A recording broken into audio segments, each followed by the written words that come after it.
इस्लामाबाद के नवाही इलाके करी रोड पर वाक़े आईटी पार्क में खड़े सामान के कंटेनर में आग लग गई। फायर ब्रिगेड की 2 गाड़ियां आग पर काबू पाने में मसरूफ़ हैं। इस्लामाबाद करी रोड पर आईटी पार्क में कंटेनर में आग लग गई, जबकि फायर ब्रिगेड की 2 गाड़ियां आग पर काबू पाने में मसरूफ़ हैं। इस्लामाबाद के नवाही इलाके करी रोड पर वाक़े आईटी पार्क में खड़े सामान के कंटेनर में आग लग गई।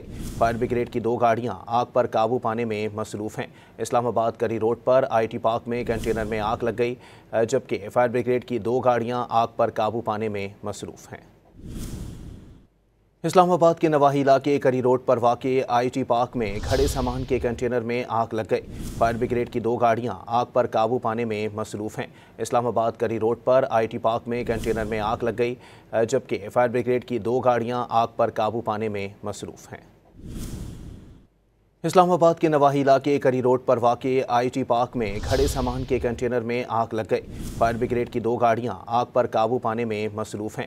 इस्लामाबाद करी रोड पर आईटी पार्क में कंटेनर में आग लग गई, जबकि फायर ब्रिगेड की 2 गाड़ियां आग पर काबू पाने में मसरूफ़ हैं।